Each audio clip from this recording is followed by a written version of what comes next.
Po'latov Hasan, Toshkent viloyati Oqqo'rg'on tumani 2-kasb-hunar maktabining payvandlash yo'nalishida o'qiyman. Jaholatga qarshi ma'rifat ko'rik tanlovida shu chizgan rasmim bilan birinchi o'rinni olmoqchiman.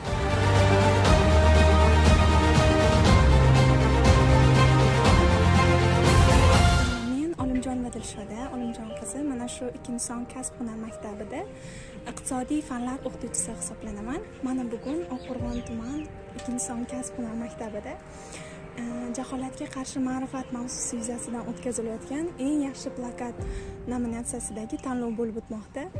Bu yerda bizning kasb-hunar maktabimiz o'quvchilari, iqtidorli, talantli o'quvchilari o'zlarining shu mavzu yuzasidan o'z fikrlarini qog'oz qalam orqali o'z fikrlarini yoritib berishmoqda.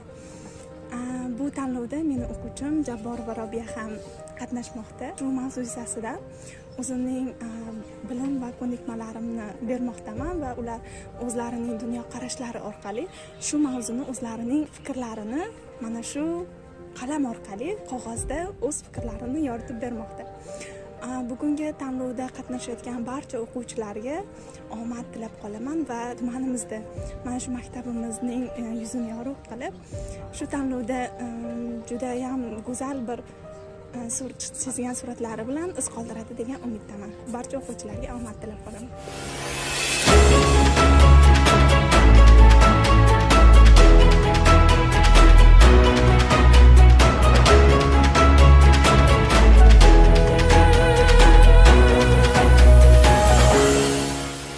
Toshkent viloyati Oqqo'rg'on tumani Ikkinchi sonli kasb-hunar maktabining chizmachilik fan o'qituvchisi bo'lib ishlayman. Men Davriboyev Husanat Tashkilotimda bugungi kunda oliy va o'rta maxsus ta'lim vazirligining 2022 yil 22 apreldagi 140 sonli buyrug'ining ijrosini ta'minlash maqsadida bugun biz Ikkinchi sonli kasb-hunar maktabimizda jaholatga qarshi ma'rifat ko'rik tanlovini o'tkaziryapmiz. Bu ko'rik tanlovini o'tkazishdan maqsad bugungi kunda yoshlarimizni ichki dunyosini bilish, kreativ fikrlash qanday g'oyalarga erishyapti, bu g'oyalarga o'zlari hozirgi kunimizda amal qilishyaptimi, shularni bilish uchun va ularni tanlov asosida chizgan rasmlari asosida ularning g'oyalarini bilish maqsadida biz mana tadbirni o'tkaziryapmiz.